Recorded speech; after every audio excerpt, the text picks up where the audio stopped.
Hello friends, అందరూ ఎలా ఉన్నారు? బాగున్నారా? ఈరోజు కొత్త రెసిపీ, అది కూడా కర్రీ కూడా కాదు, స్వీట్ రెసిపీతో మళ్ళీ మేము ముందుకు వచ్చేసాను. ఎనీ టైం కర్రీసే పెడుతున్నాను కదా, ఈసారి కొత్తగా స్వీట్ రెసిపీ పెడుతున్నాను. క్యారెట్ హల్వా.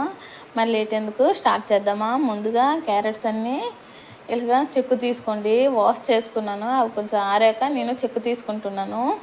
చెక్కు తీసుకొని మొత్తము బాగా క్లీన్గా చెక్కు తీసుకోండి. నేను ఇది క్యారెట్ తురిమేసి చేయట్లేదు, నేను ఇక్కడ ఉడికించేసి కుక్కర్లో పెట్టి చేస్తున్నాను. కాబట్టి ఇలాగా చేసుకుంటే మనకి పని కూడా ఈజీగా అవుతుంది. తురమడము చేయడం అంతే కొంచెం కష్టంగా ఉంటుంది కాబట్టి సో ఇలా చేసుకుంటే ఈజీగా ఉంటుంది. ఈ చెక్కు తీసుకున్న క్యారెట్స్ అన్నీ చిన్న చిన్న ముక్కలుగా కట్ చేసుకొని వీడియోలో చూపించిన విధంగా కట్ చేసుకొని కుక్కర్లో వేసుకోవాలి. వేసుకొని ఒక 3 విజిల్స్ రానివ్వాలి. వచ్చాక ఈలోగా ఒక ప్యాన్లో ఆయిల్ అండ్ నెయ్యి వేసుకోవాలి. వేసుకున్నాక డ్రై ఫ్రూట్స్ వేసుకోండి. నేను ఇక్కడ బాదం, కిస్మిస్, జీడిపప్పు వేస్తున్నాను. మీకు మిగతావి ఇంకేమైనా యాడ్ చేయాలనుకుంటే యాడ్ చేసుకోండి. నేను ఇవి యాడ్ చేసుకుని బాగా వేయించుకుంటున్నాను. ఇక్కడ బాదం కట్ చేయలేదేమి అనుకుంటున్నారేమో, నేను ఇక్కడ వేయించేసి బాదం కట్ చేస్తాను. సో అందుకే డైరెక్ట్ అలా వేసేసాను. తర్వాత చివరిలో యాడ్ చేసేటప్పుడు కట్ చేస్తానని. అదే ఆయిల్లోన క్యారెట్ బాగా ఉడికించాం కదా, అది పప్పు కర్రతో బాగా మెదుపుకొని ఆయిల్లో వేసుకోండి.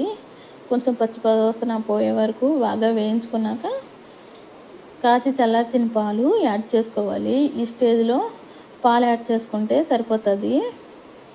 పాలు నేను కరెక్ట్గా చెప్పలేను, 1/4 కప్పు దాకా వేసుకుంటున్నాను. పాలు క్యారెట్ బాగా మిక్స్ అయ్యేలాగా బాగా సిమ్లో పెట్టుకొని బాగా కలుపుకుంటూ ఉండాలి. అలాగ వదిలిస్తే అడుగు పట్టేస్తుంది. సో మెల్లగా కలుపుకుంటూ సిమ్లో పెట్టుకోవాలి. ఈ ప్రాసెస్ మొత్తము సిమ్లో పెట్టుకొని మొత్తం చేసుకోవాలి. హైలో పెట్టామంటే మొత్తం అడుగు పట్టేసి పాడైపోతుంది హల్వా. సో లేట్ అయినా సిమ్లో పెట్టుకొని చేసుకుంటే బెటర్. ఇలాగా మిక్స్ అయిపోతుంది కదా, ఈ మిక్స్ అయిపోతున్న దాంట్లో 1/2 కప్పు షుగర్ యాడ్ చేస్తున్నాను.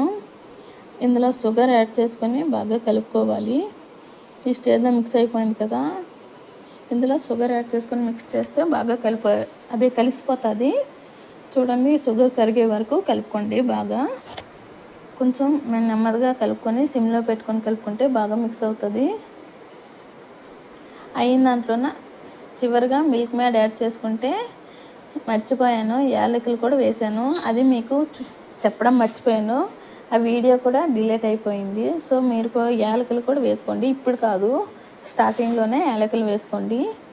ఇప్పుడు మిల్క్ మేడ్ యాడ్ చేసుకోండి.